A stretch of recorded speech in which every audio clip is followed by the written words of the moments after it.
Olá, está começando a Granja na TV. Eu sou Thaís Dávila e essa é a sua conexão diária com o agronegócio.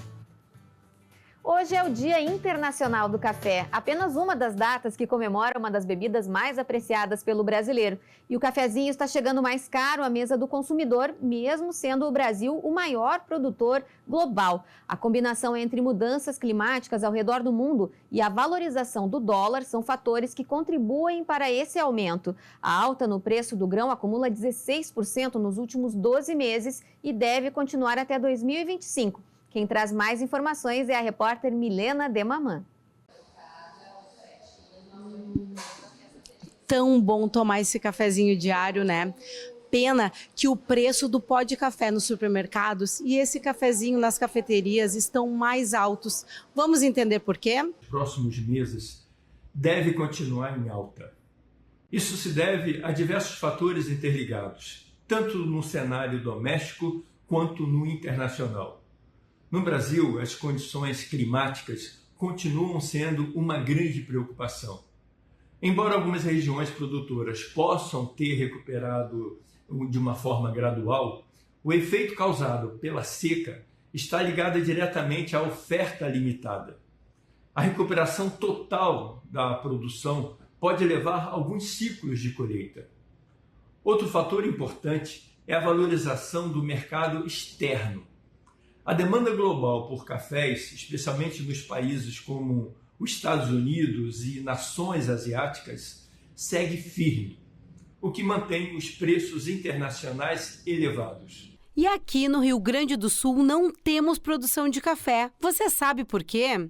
Principalmente pelo limitante climático, né? Nós somos uma região que, em tese, temos situações de geada, né, dentro da nossa sazonalidade climática, dentro da nossa perspectiva climática, apesar de que há regiões que tenham plantas ou cultivos de plantas. Está muito restrito à questão de autoconsumo ou pequenos nichos. Exemplo, por exemplo, da cultura da banana também, que é uma cultura tropical, precisa de condições climáticas mais elevadas ou de menor amplitude entre inverno e verão. Aproveitando que nós estamos falando de café, nós viemos aqui no Baden Cafés Especiais, onde na zona norte de Porto Alegre, há 10 anos, eles fazem a torrefação do próprio café. Estamos aqui com o Thiago, que é o gerente da loja, para ele nos explicar a diferença dos cafés especiais, para quem não entende, os grãos, de onde que vem. Nos explica um pouco, Thiago. Bom dia, pessoal. A gente torra café sob demanda, então esse é um grande diferencial. O café fresco é um argumento de compra muito legal, mas outro grande diferencial é a qualidade da matéria-prima. O café precisa, para ser especial, precisa ter ausência de defeitos, né? Os defeitos eles são catalogados, existem muitos tipos. Então o café especial precisa ter ausência de defeitos, precisa ter doçura, corpo, acidez. Isso tudo a gente torra e prova aqui. Então boa parte do nosso trabalho é provar esses cafés e manter a qualidade dele. Ele já vem com potencial de qualidade. Por exemplo, se ele for um café fermentado, ele vai ser mais exótico. Se ele for um café... tem várias variáveis que vão definir a qualidade final do café. A altitude é importante, a composição do solo é importante, a forma como ele colhe, como ele beneficia o café após a colheita vai determinar a qualidade final da matéria-prima, mas quem trata de explorar a qualidade final do café somos nós aqui através da torra, através de um preparo, através do conhecimento que a gente emprega em cima.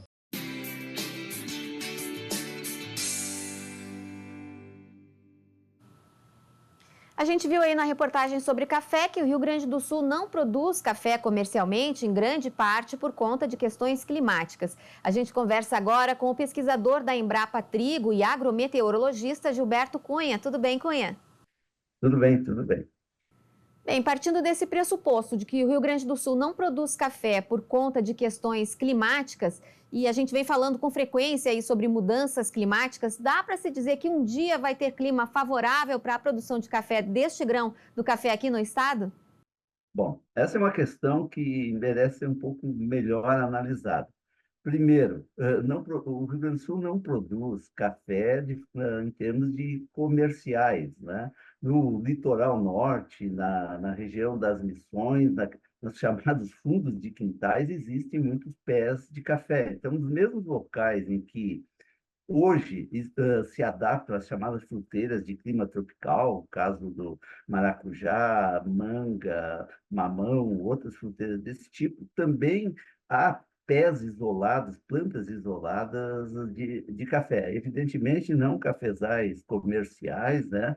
Mas existe essa possibilidade. O grande entrave à produção de café no Rio Grande do Sul, também parte de Santa Catarina, parte do Paraná, na região chamada temperada, é essa parte do país em que as geadas são frequentes e mais intensas, principalmente no outono, no inverno com maior ênfase, e até o início da primavera. Então, eu diria assim, ó, que a adaptação do café, de tomada de café de forma comercial no estado está longe, e também não creio que a mudança do clima, o que ora se projeta, vá suprir essa lacuna de transformar uma região temperada, com ocorrência de geada, numa zona de clima tropical, onde melhor se adapta às plantas de café. Principalmente porque a mudança do clima, apesar de se confundir com o aquecimento global, com elevação de temperaturas, ela não elimina a chamada variabilidade do clima. E dentro dessa variabilidade do clima, nós temos presente que, independentemente de elevação das temperaturas médias, há dias em que as temperaturas extremas caem abaixo de 0 graus Celsius e bem abaixo, e essas plantas mais adaptadas às condições tropicais acabam nessa condição morrendo. Por isso, seria um risco, eu diria, pelo menos nas próximas décadas, nos próximos anos, num curto e médio prazo, eu ainda não olharia para a produção de café num sistema natural, agora com proteção artificial, esses cafés em algumas áreas que hoje já têm características tropicais, e não é de hoje, né? Em que as fruteiras tropicais se adaptam à possibilidade. Agora, isso configura uma exploração, uma potencialidade de uma exploração comercial de café. Eu diria que o Rio Grande do Sul tem muito mais, tem outras alternativas de produção além do café, porque seria um cultivo, pelo menos com a tecnologia que se tem hoje, com as características do clima, com as medidas de proteção, um sistema de produção de altos riscos e que se configurariam especialmente naquelas áreas, como já falei antes, em que as chamadas fruteiras de clima tropical hoje têm certa adaptação. Bem, você está aí na Embrapa Trigo e a gente percebe que a produção do trigo está tendo muitos altos e baixos por conta do clima. Como é que as mudanças climáticas estão sendo tratadas pela pesquisa, especialmente aí na sua unidade? Bom, o tema da mudança do clima, ele permeia a pesquisa, eu diria, em escala global, né? No Brasil, em particular no sul do Brasil, os fortes indícios que se tem hoje das mudanças do clima que estão sendo assinaladas o primeiro deles, que é comum a boa parte do mundo, elevação de temperatura, aquecimento global. Por um lado, e por outro também a nossa condição climática está ficando mais úmida, de maior umidade. Então, essas duas condições, temperaturas mais elevadas, a tendência, que já é uma realidade, nem é mais tendência, e também de maior umidade, cria um ambiente para alguns cultivos mais inóspitos. E, nesse caso, né, a busca hoje é muito centrada na questão sanitária, né, de produção de cultivares que têm uma maior tolerância, resistência, principalmente as chamadas doenças de espiga no sul do Brasil, que são devastadoras, como é o caso da giberela, que não só pela produção que afeta, mas a qualidade dos grãos. E nos últimos anos também nós tivemos uma nova ameaça que até então tinha estado restrita à região tropical, ao norte do Paraná, São Paulo, Minas, Goiás. Então, Mato Grosso do Sul, essa era uma região em que uma doença muito séria do trigo, né, chamada Blue Zone, né, que também afeta as espigas, afeta a planta, mas particularmente as espigas. No ano passado, em 2023, quando tivemos um inverno bastante quente e uma condição de umidade elevada, no ano de El Niño, acabou sendo um fator aí que afetou negativamente muitas lavouras e causou muita frustração. Então, hoje a preocupação do melhoramento genético e do manejo das culturas, no caso de todos os cultivos, mas os cereais de inverno, do trigo em particular, essa preocupação com a construção de cultivares com maior tolerância ou resistência, particularmente as chamadas doenças de espiga, que comprometem produtividade e qualidade. E a pesquisa trabalha não só nessa adaptação, né, Cunha, mas também na qualidade dos atributos dos vegetais.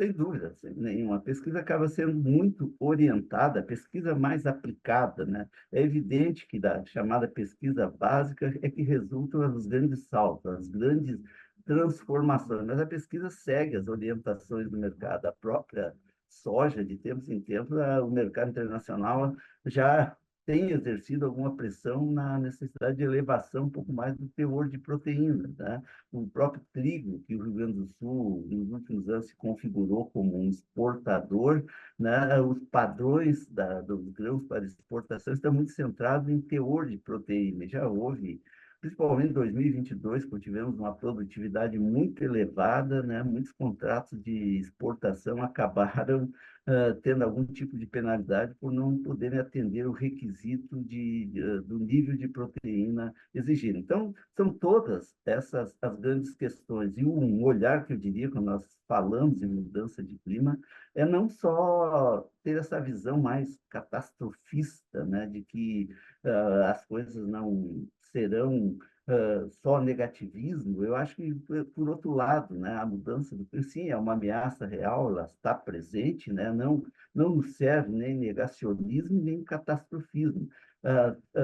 A mudança do clima tem levado ao surgimento, à criação de novos negócios. Eu vou citar só dois, que hoje são muito fortes e muito importantes para o sul do Brasil. A indústria dos biocombustíveis, né, ela não estaria aí se não fosse o rastro da economia verde, se não fosse a Rio 92, se não fossem os acordos internacionais de mudança da matriz energética. Então, toda essa mudança, essa indústria dos biocombustíveis, ela surge no rastro da mudança do clima global.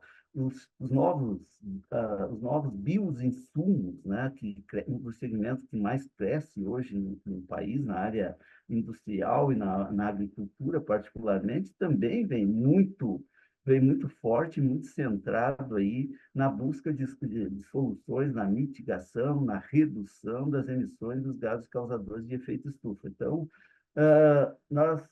o que eu gostaria é que a gente não perca de vista, né, que a mudança do clima ela é preocupante, ela é real, nós vivemos há pouco, né? Há pouco, eu falo final de abril, começo de maio desse ano, uma das maiores tragédias climáticas do Rio Grande do Sul, considerada por muitos como já um dos reflexos da mudança do clima global. Então, sim, preocupa, por um lado, por outro, também cria novas oportunidades aí de negócios, como é o caso da indústria dos biocombustíveis, a indústria dos bioinsumos e, efetivamente, no caso da produção de soja, na metade sul do Rio Grande do Sul, uma nova configuração, um novo ambiente de maior favorabilidade pelo aumento das chuvas. Chuvas que até os anos 60, lá no extremo do estado, eram da ordem de 1.300 milímetros na média, toda a metade sul do estado era inferior a 1.500 milímetros de chuva por ano, hoje está em 1.600 milímetros, ou seja, nós tivemos uma elevação substancial na quantidade de chuva, isso mensurada pelas normais do clima. Não estamos nem falando em modelagem avançada, de modelos GCM, estamos apenas olhando para as chamadas normais climatológicas dos períodos 31 a 1960, 61 a 1990 e o período padrão mais recente, 1991 e 2020. É realmente um excelente ponto, Cunha, também ter um olhar positivo sobre tudo que está acontecendo. Obrigada pela sua participação. Nós que agradecemos. A Granja na TV faz um rápido intervalo e na volta vamos falar sobre lei antidesmatamento na União Europeia no mundo agro.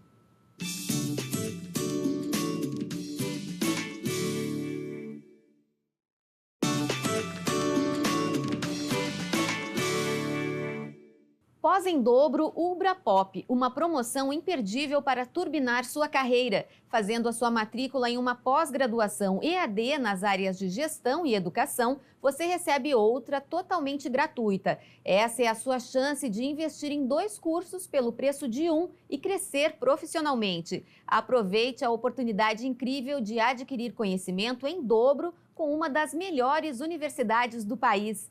Estude com uma plataforma de ensino atual e inovadora, ideal para o seu smartphone, acompanhamento em todo o curso e a flexibilidade que só o EAD oferece, com aulas 100% online. Confira o regulamento em pós.ubrapop.com.br. Ubra Pop, o futuro começa aqui.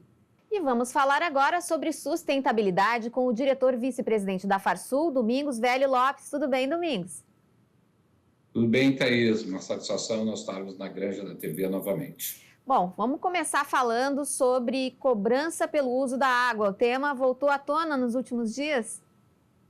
Exatamente, extremamente importante essa pauta, Thaís, para os nossos ouvintes, em especial os produtores rurais, terem a ciência de como é que é o funcionamento. Nós temos a possibilidade do financiamento dos projetos e dos planos de bacia dos comitês de bacias de serem feitas ou pela cobrança ou por outras fontes de recursos.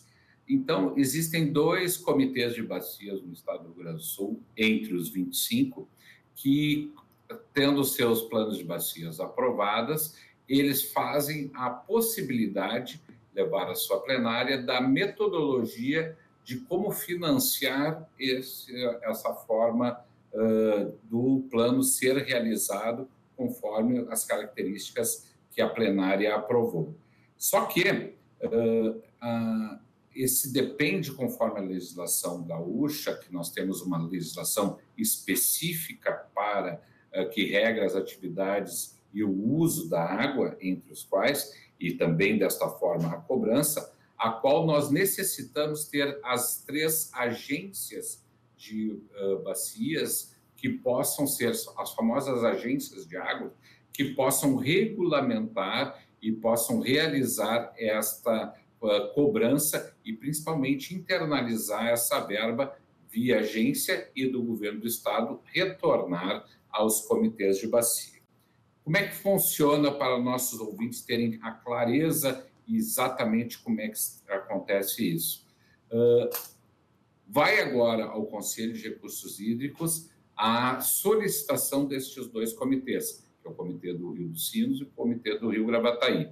Lá dentro do comitê, nós vemos, através de todos os membros do Conselho de Recursos Hídricos do Estado, a pertinência, o procedimento, o cumprimento legal e jurídico para que, de fato, atendeu a legislação federal e atendeu a legislação estadual.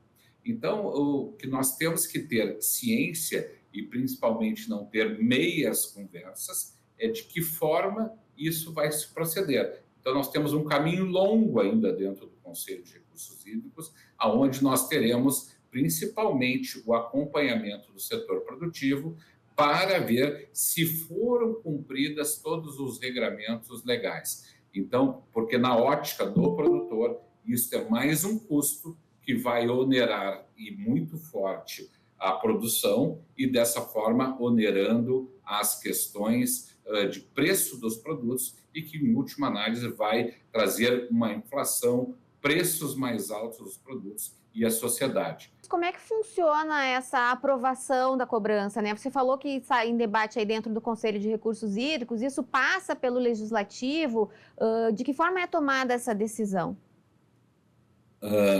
Os projetos são executados, tanto os projetos quanto o plano de bacia, a nível de comitê, que no estado do Rio Grande do Sul são 25. Vai ao Conselho de Recursos Hídricos para fazer a avaliação, como eu comentei há pouco, institucional, jurídica, se os procedimentos regimentais foram cumpridos e a pertinência deste projeto, que ele pode ser aprovado ou não aprovado. Só que nós nos encontramos hoje num impasse claro. O Rio Grande do Sul ainda não fez as agências de águas, conforme a legislação da Lei Gaúcha, a 10.350, que ela existe desde 1994, fazendo com que não tendo as agências, nós não podemos, no estado do Rio Grande do Sul, fazer a cobrança. E isso faz com que nós busquemos outras alternativas, que é o Fundo de Recursos Hídricos. Então, esta é a nossa tese hoje, Thaís, que nós vamos trabalhar de duas formas. Primeiro, que nós temos que atender a legislação, que é a formação das agências, que seria o órgão responsável pela cobrança, caso essa seja o melhor caminho. E dois, que nós não acreditamos que onerando mais um custo, mais uma taxa sobre a produção, seja ela industrial, seja ela comercial, seja o turismo, nós vamos ter esse incremento.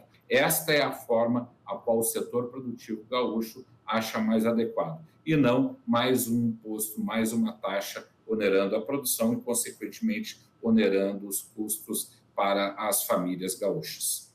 Muito bem, vamos aguardar as cenas dos próximos capítulos. Domingos, obrigada mais uma vez pela participação. A gente se encontra na próxima terça.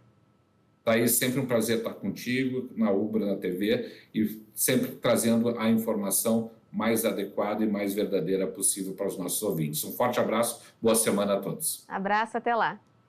E agora vamos até a Alemanha com o nosso correspondente Leandro Mariani Mittmann no Mundo Agro.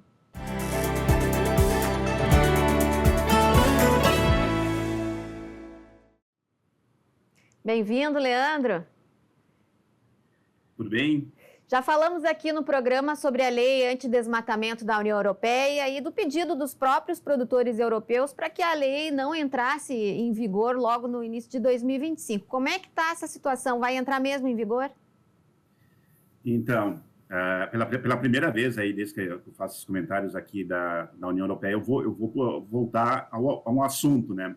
E ele vai estar em pauta aí muito ainda até o final do ano, que é essa chamada lei antidesmatamento, que resumidamente, é uma determinação aí da União Europeia para que produtos do agro mundial, inclusive o da própria União Europeia, aqui produzido aqui, produtos agrícolas do agro mundial, tenham que comprovar que não foram produzidos em áreas desmatadas desde 2020. Isso impõe uma série de dificuldades muito grandes para quem produz. É algo muito longo, a gente abordou aqui isso, que vai praticamente inviabilizar muita exportação aqui para a União Europeia de produtos agrícolas. Seja a soja brasileira, seja a celulose brasileira, seja algo como o cacau da Costa do Marfim, da África, aqui para produzir chocolate aqui.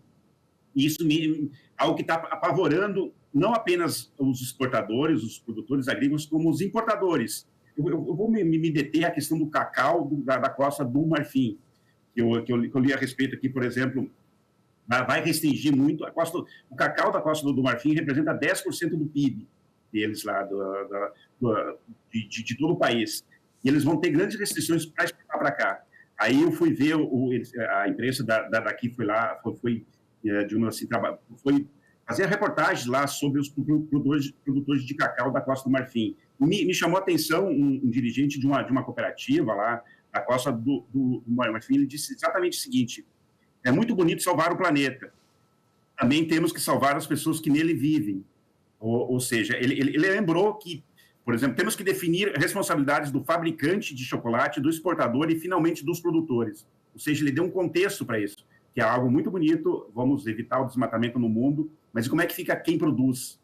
Eu fico imaginando o quanto vai comprometer a economia a Costa do Marfim a partir do momento que digamos assim, se restringir as exportações de cacau de lá para cá, para a União Europeia. Ainda na Costa do Marfim, achei muito interessante uma outra abordagem, lembrando que isso foi publicado aqui na imprensa europeia, foi, no caso, no canal Euronews. Aí. Também, lá na própria Costa do Marfim, tem uma empresa da Holanda, aqui da União Europeia, que decidiu pagar 50% a mais do cacau para que realmente esse cacau seja produzido, assim, que se prove que ele foi produzido numa área que não foi desmatada desde 2020, para atender essa legislação europeia.